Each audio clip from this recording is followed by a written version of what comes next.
Estamos una vez más en nuestro programa Diálogos de Ciudad. Saludamos a nuestros televidentes y le damos la bienvenida a nuestro invitado de hoy, el doctor Andrés Mercado, quien nos acompaña para hablar de un tema que en términos médicos, podemos decirlo, tiene importancia crónica, en términos de que toda una vida ha sido importante y está ahí acumulado. No ocupa primeras páginas en los medios de comunicación, a pesar de que el asunto es dolor de cabeza de todos los días, y es el acceso y la calidad y la oportunidad de la atención en el sistema de salud colombiana. Para hablar de ese tema en esta época de pandemia, en la que una gran cantidad de enfermedades y de tratamientos han quedado acumulados, aplazados y hasta desplazados por la atención que ha requerido el asunto de la pandemia, pues por esa razón, hoy más que nunca requerimos la orientación de alguien que ha ejercido su condición de médico, pero que conoce muy bien y se pone de parte del usuario a la hora de hablar de la salud.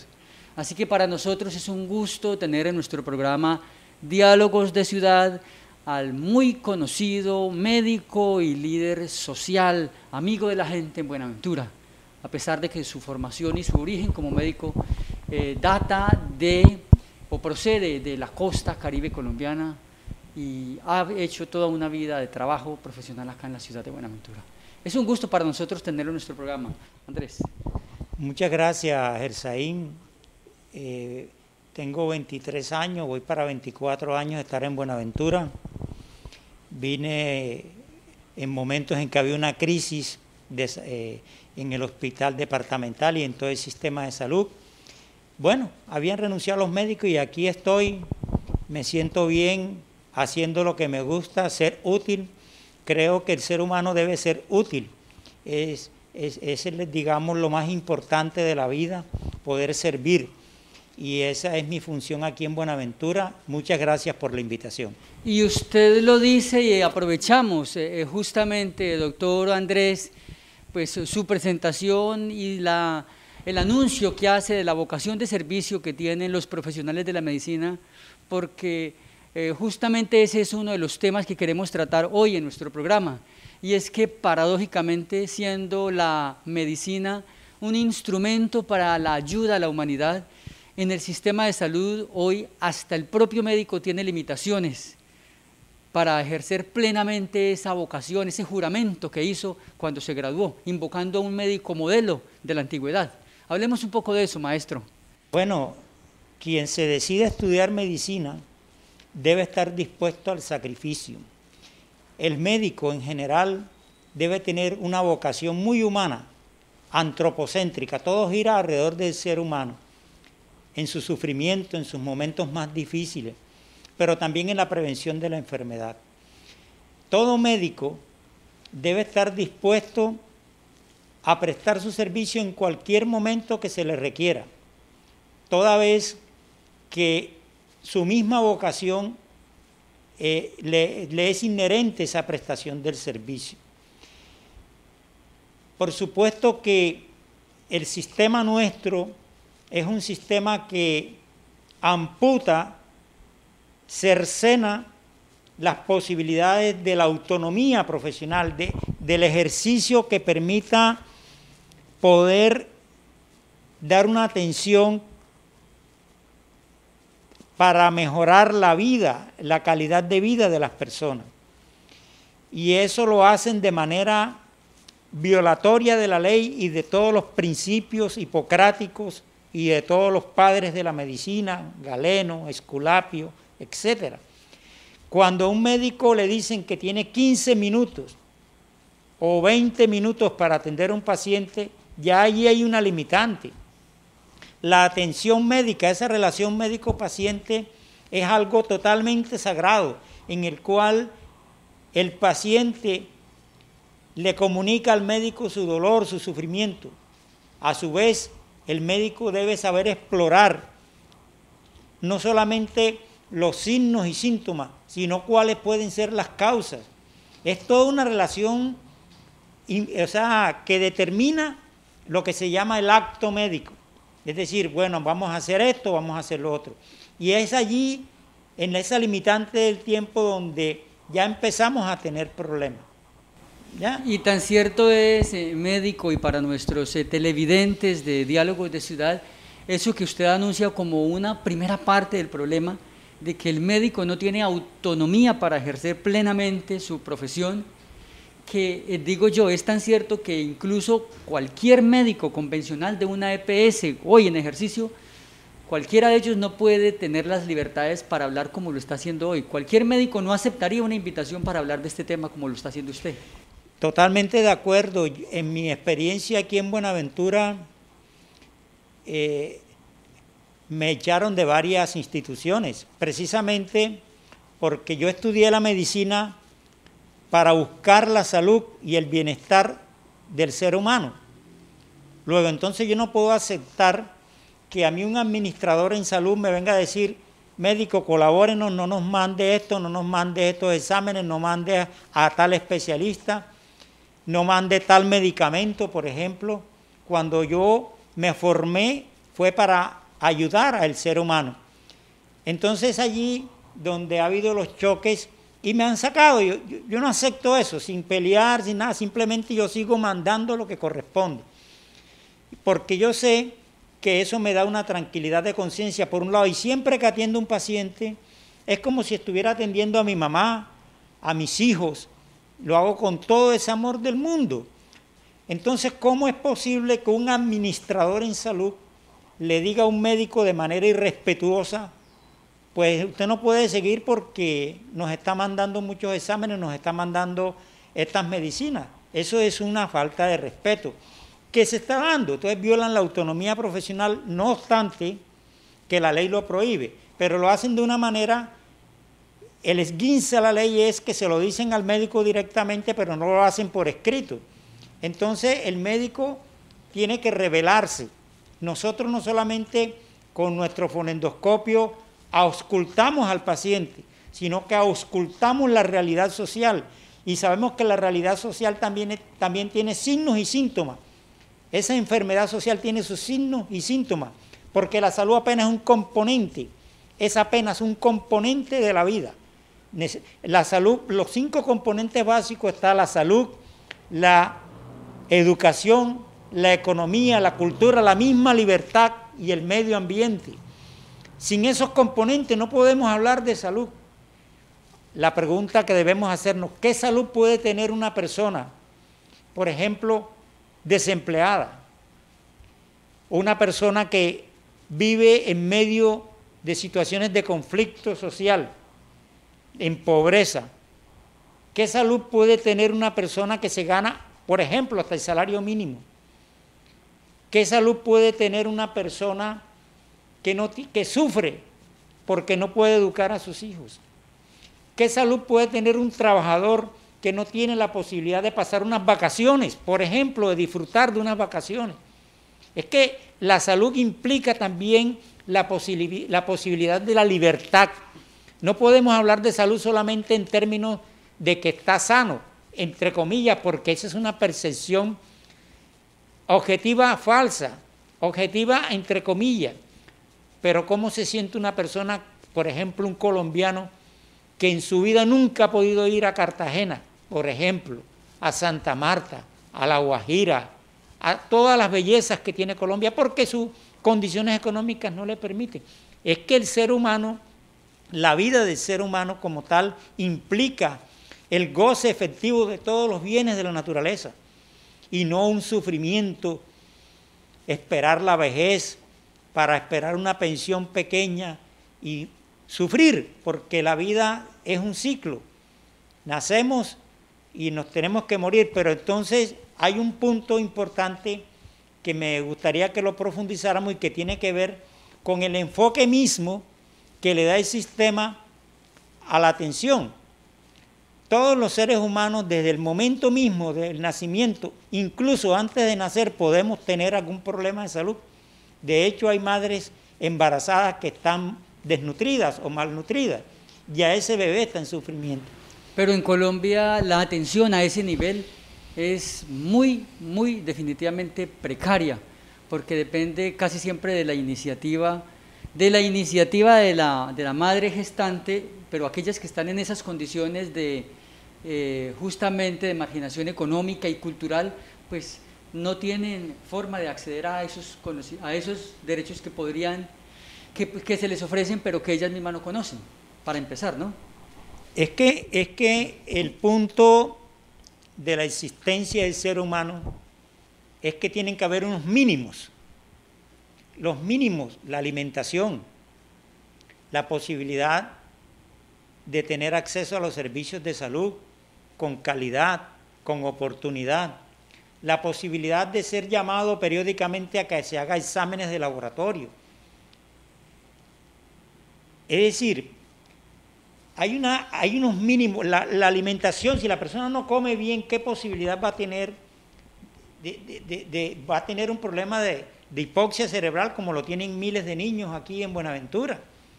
Con esta pandemia se han agudizado una serie de problemas que tú lo mencionabas al principio. Si tenemos unos niveles de desigualdad que no le permiten a la gente tener la conectividad o el computador y el servicio de internet para poder hacer estudios, para poder formarse en una situación de crisis, para lo cual no están preparados. O sea, estamos hablando de un sufrimiento. Es que el sufrimiento social genera violencia. Ahí están las causas de la violencia. ¿Qué podemos esperar nosotros cuando la gente se pasea por las oscuras calles de la ignorancia? Porque no tiene la posibilidad de crecer, el dolor de la ignorancia. Decía el doctor Raúl Cuero, cuando una persona no estudia, está en sufrimiento y de alguna manera se revela, de alguna manera se hace ver, se expresa. El mismo Shakespeare decía que el ser humano llega a un momento en que se la juega o se suicida. Y en ese entorno que usted menciona, general, panorámico, pensamos también ya en el caso de Colombia que la pandemia justamente ha acelerado, precipitado y visibilizado más esas distancias y esa marginación, doctor Andrés.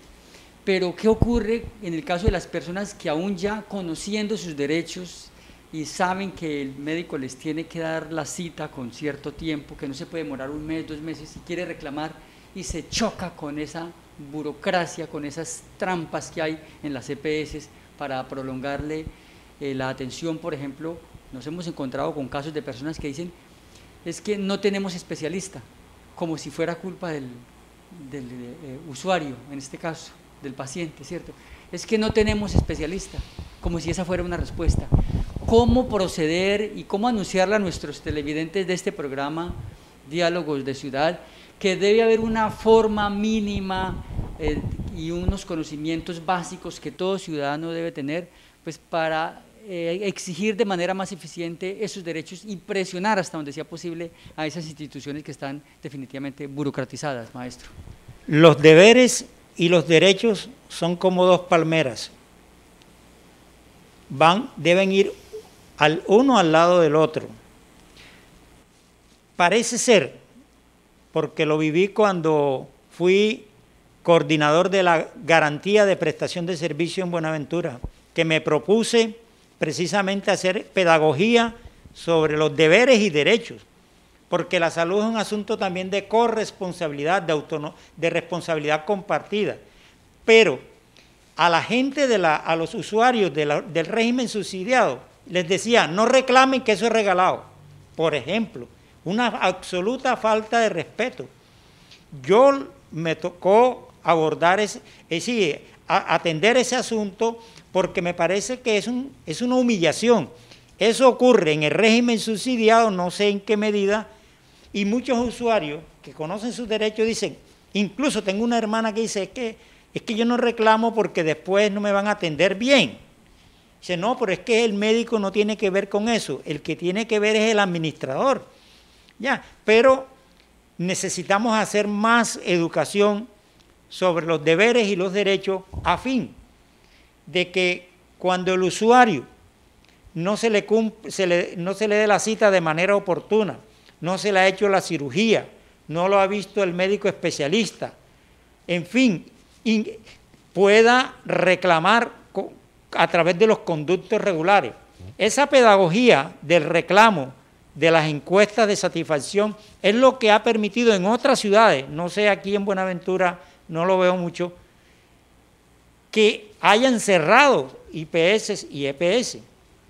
Porque si la gente no reclama Gersaín, ¿cómo va a saber los organismos de control qué está pasando? ¿Verdad? Pero hay algo muy delicado y que tiene que ver con las demoras mortales. Un paciente que llega a una urgencia debe ser atendido a la mayor brevedad. Para nada se justifica la demora de 1 hora, 2 horas, 3 horas. Eso no solamente genera un sufrimiento por la espera, sino que puede, y de hecho lo ha generado, muertes. ¿Ya? No puede ser que el que se atienda de una es el que vaya herido con una bala, o el que vaya herido con una puñalada. No, el que llega a la urgencia debe ser inmediatamente abordado. En otras partes funciona así, de aquí de Colombia. El paciente llega a la urgencia e inmediatamente se le toman los signos vitales y si el paciente tiene, por ejemplo, una crisis hipertensiva o un inicio de hemorragia cerebral o algo, inmediatamente se le pasa, pero no esas demoras mortales. Entonces, ¿qué pasa? Se hace necesario abordar una pedagogía desde los derechos, conformar las ligas de usuarios para que se reúnan periódicamente y la gente pueda reclamar y se puedan buscar soluciones oportunas. Eso hay que trabajarlo aquí en Buenaventura. Ahora, doctor Andrés, pues sabemos que esto que estamos mencionando aplica para el caso de Buenaventura y se repite en el país entero porque al fin y al cabo el sistema es el mismo, la ley 100 con unas posibilidades y con unas limitaciones. ¿Cómo explicamos nosotros esa parte a los habitantes de Buenaventura como un punto de partida para que como ciudadanos nos hagamos más conscientes de que no es solamente que una EPS en particular funcione mal, sino que es que en Colombia, de hecho, ya la ley 100 es un sistema muy limitado? ¿Cómo planteamos eso? Precisamente, se trata en un sistema de gobierno serio, Canadá y otros países, la gente sabe qué derechos tiene. Aquí hay que hacer pedagogía sobre esos derechos, pero no lo va a hacer la GPS. A todo lo contrario, me doy cuenta que muchas veces tienen ligas de usuarios de bolsillo, ni convocan ni nada. Es el usuario, nosotros, quienes tenemos que organizarnos para poder irradiar una fuerza colectiva que permita enfrentar las situaciones tal como lo establece la ley. Esa es la solución, no hay otra, porque ellos no están interesados, dado toda vez que el sistema está diseñado para robar.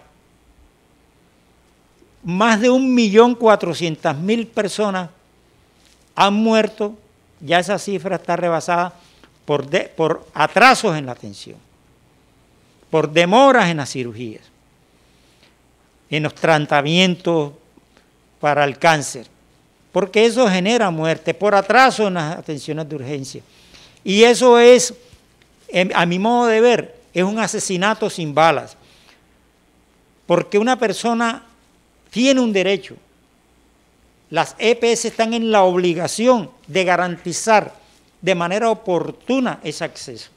Sin que nosotros seamos expertos, como ciudadanos comunes y corrientes, hemos escuchado decir que además de la atención, las instituciones de salud en Colombia tienen un componente y unas actividades en la prevención y en la promoción, ¿cierto? En la prevención de las enfermedades y en la promoción de la salud en general. Eso al leerlo se ve interesante, atractivo, bonito, pero en la práctica nosotros no vemos que las instituciones hagan esfuerzos concretos en esos temas. Bien, te voy a explicar, fíjate. Lo más curioso es que el gobierno sabe, el Ministerio de Salud, todas las entidades de salud lo saben, pero no hacen nada. Eso me parece criminal. Hay algo que se llama demanda inducida. O sea, la demanda inducida es que la EPS llama a Gersaín o a Andrés Mercado para que se presente a hacerse exámenes de laboratorio, por ejemplo, cada 2 veces al año. Revisión periódica. A los niños se les debe llamar también 2 o 3 veces al año. Eso está en la ley, pero no se cumple. Es decir, que se dé es un milagro, pero nosotros estamos para hacer cumplir la ley, porque ahí está escrito. 2, un punto importante con esta pandemia es que ya el sistema venía en crisis. Ya todo lo que estamos hablando aquí venía sucediendo. ¿Qué pasó con la pandemia? Las EPS, como no se conocía bien la enfermedad, empezaron a manejar un criterio de teleconsulta. Y eso es muy restrictivo y no es realmente atención. Casi que no hubo muchas consultas. ¿Qué pasó con el dinero de lo que se llama la unidad de pago por capitación del régimen subsidiado y del régimen contributivo que no se gastaron? La ley dice que eso debe servir para fortalecer a los usuarios. No sabemos. Ahí tiene que, ya me imagino que debe haber alguna demanda al respecto. Pero hay una cosa que la gente debe tener clara, y los médicos. El plan obligatorio de salud no es el techo, es el piso. Digamos que es lo mínimo a lo cual tiene derecho un usuario. Tales medicamentos, tales exámenes. Pero, si el paciente necesita un examen que no está dentro del POS, también se puede mandar. Incluso yo conozco pacientes desde hace tiempo que están recibiendo tratamiento en los Estados Unidos y en Europa por cuenta de algunas poquitas EPS. Eso no se divulga, porque lo que te comentaba, el paciente tiene derecho a disfrutar y a mejorar su vida, disfrutar de esos conocimientos científicos que ha producido el cerebro humano para mejorar y curar enfermedades. Entonces, fíjate ahí, todo un esquema tramposo para enriquecerse. Por eso la propuesta es que tenemos que eliminar ese intermediario. Pero el hecho es que hay unos protocolos, y con eso quiero acotar esta parte muy importante.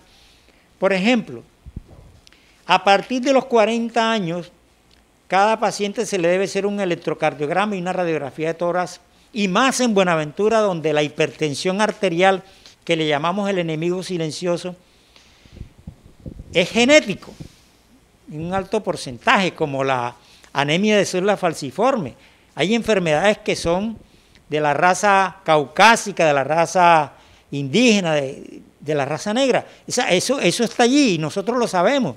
Entonces, si una persona, por ejemplo, tiene hipertensión arterial, ¿cómo es posible que esa persona tenga 5, 7 y 8 años con el mismo tratamiento y no lo haya visto el internista? ¿Cómo es posible que no se le haga un ecocardiograma y que lo vea el cardiólogo cuando eso está en los protocolos? Ese punto yo lo quise tocar en la campaña que se hizo política y no me dejaron, porque pues yo era candidato, pero eso no tiene nada que ver. El tema es humano, y hay una deshumanización triste, hermano, porque la condición humana se degrada por el dinero y genera muertes. Hasta donde tengo entendido, y para seguir con ese tema, doctor Andrés, las instituciones que tienen que administrar y proveer los servicios de salud, por los conceptos de prevención y promoción, lo que hacen es autopromocionar la marca, invertir dinero en publicidad para autopromocionar su marca, su EPS, sus cosas allí, y eso lo hacen pasar, lo registran como si fuera actividades de prevención y promoción. En buena medida sucede así, y en la práctica no llega al paciente eso que tiene que ver con la cultura del cuidado. Es decir, porque hasta donde entendemos el componente de promoción e incluso de prevención, si hay una cultura del cuidado de la salud, ya ganaríamos bastante. Hombre, pero claro que sí, si es que precisamente la medicina está enfocada en la detección prematura de los riesgos, ¿verdad? El enfoque de riesgo lo que permite es privilegiar a los más afectados. Hay pacientes que tienen una herencia familiar de hipertensión, de diabetes. Hay que focalizar ese tipo de pacientes, los que tienen, por ejemplo, esa herencia de anemia de células falciformes. La electroforesis, el examen para hacer el diagnóstico, la electroforesis y hemoglobina, debiera ser mandatorio en Buenaventura, pero no se hace. Igualmente otros exámenes que nos ahorraríamos, digamos, muertes y sufrimiento. Ya, entonces allí donde falla el sistema, porque al no trabajarse la cultura de la prevención, sino la cultura de la atención en la enfermedad, en vez de prevención, atención, estamos desenfocando lo que debe ser la verdadera calidad enfocada hacia una vida como debe ser, porque al tener salud, la persona puede desarrollar sus potencialidades. Una persona enferma no puede estudiar bien, no puede hacer sus oficios, no puede trabajar.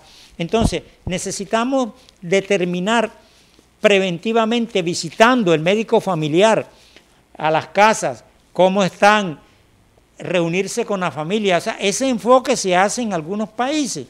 Eso permitiría adelantarse.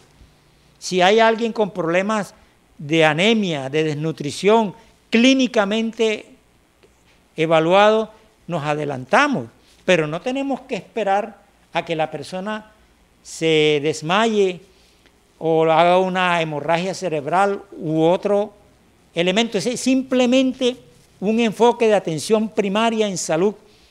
¿Y qué me dice, doctor, de las citas para exámenes o para tratamientos que en teoría van a terminar en cirugía tipo próstata y este tipo de cosas, que tienen 2 y hasta más meses de fecha entre el momento en que le dan al paciente la cita y el momento en que se encuentra con el paciente? 2 y hasta más meses. ¿Cuánto nos ofrece la ley? ¿Cuánto es el tiempo mínimo que da la ley? ¿Y cómo es posible que eso ocurra en Colombia, que las CPS dejen pasar tantos días sin que el paciente a simple vista como que no tenga nada que hacer? Yo eso lo he definido como el sistema de los principios incumplidos. Hay unos criterios y uno de ellos es la oportunidad en la atención. El criterio de oportunidad permite que si una persona aparta una cita, se le debe dar en 3 días si es de medicina general, si es para especialista 7 a 10 días. Y resulta que eso demora para la medicina general a veces 15 o 20 días. Para el especialista demora meses. Y si a una persona, por ejemplo, se le ordena un examen diagnóstico y ese examen se le hace a los 3 o 4 meses, cuando debe hacérsele máximo dentro de 25 días, un examen, una tomografía, una resonancia, ahí se está violando el derecho al diagnóstico. Es un derecho. Entonces, ¿qué pasa? Eso genera morbilidad y mortalidad. Precisamente por eso hay que demandar porque cuando se viola ese principio, el paciente debe acudir a la acción de tutela por un lado, y si se presenta algún daño, demandar, porque el daño a la salud es consecuencia de una falla administrativa. Ellos, las EPS, están en la obligación de cumplir los criterios del sistema de salud. Están en la obligación y no lo están cumpliendo. La Corte Constitucional hace unos días manifestaba que incluso las EPS están violando las acciones de tutela. Sí, así es, no las están cumpliendo. ¿Verdad? No. Entonces necesitamos que los jueces manden a la cárcel a los funcionarios irresponsables que están generando sufrimiento en la población. Es muy triste, Andrés y televidentes de Diálogos de Ciudad. Podríamos entonces una vez más insistir en que en sí misma, en el conjunto, el sistema de la famosa Ley 100, donde se plantea la salud no como un derecho, sino como una mercancía, nos hace mucho daño. Por supuesto, eso hay que reformarlo. Incluso nosotros, los médicos, los trabajadores de la salud, debemos tener una actuación consciente con el problema. Tenemos que seguir rebelándonos contra el sistema en unidad. De hecho, hay asociaciones y agremiaciones médicas que están trabajando duro, pero necesitamos fortalecer, porque nosotros podemos convocar a la población. Los usuarios, los pacientes y nosotros tenemos que ser un solo bloque. Porque médico, un poco para plantearlo para los televidentes y por supuesto para usted en el marco de la conversación que intentamos hacer para ayudar a comprender el tema, pregunto yo, el simple hecho de que en Colombia el ciudadano común y corriente tenga que acudir a la tutela, es decir, a un instrumento legal para hacer que el sistema de salud le brinde salud, le brinde una atención, ¿eso no es ya una aberración? Por supuesto. Imagínese si no existiera el mecanismo de la acción de tutela, ¿cómo estuviéramos? O sea, el río de muertos fuera mayor, porque de alguna manera la tutela ha sido útil y va a seguir siendo útil, y ese mecanismo no se puede eliminar.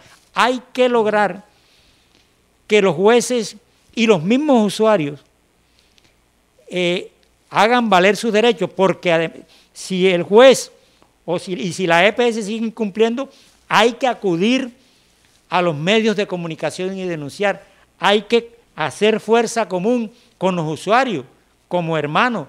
Paramos esto hasta que no se cumpla, porque es la vida. Bien, médico, el programa, pues como nos damos cuenta, tiene un horizonte de temas muy amplio, se nos ha ido el programa, pero con este espacio lo que hemos querido es hacer como una abreboca, un llamado de atención a los televidentes, dejar instalada la inquietud y quizás muy pronto podamos hacer una serie de programas en las que con profesionales, expertos en el tema, orientemos a los televidentes acerca de pues todo el organigrama y todo el sistema de salud, cómo funciona, y quizás eso contribuya a partir de la exigibilidad de derechos de los usuarios a que el sistema en Colombia sea mejor. Ese es nuestro propósito. Gracias, hermano, gracias. De verdad, uno sufre cuando tenemos ese compromiso de querer, de ayudar a la gente, de que esto funcione mejor.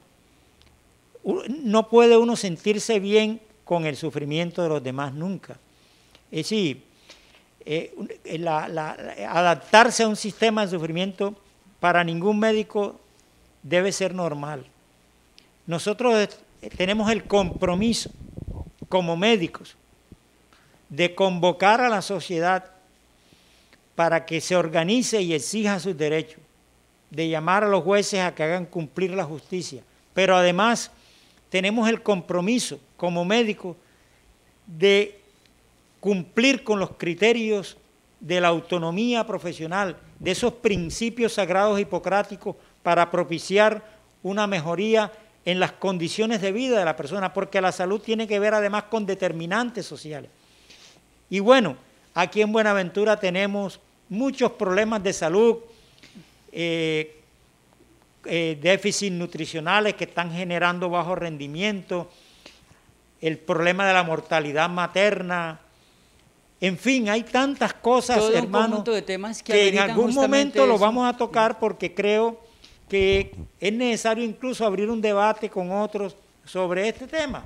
Pero nuevamente te reitero esta oportunidad que me das para poder plantear objetivamente soluciones a este problema, en realidad. Se trata de eso y a la comunidad de Buenaventura necesitamos exigir nuestros derechos, necesitamos hacer valer lo que nos corresponde. Es un deber de las EPS prestar un servicio de calidad y es un derecho de los usuarios exigirlo.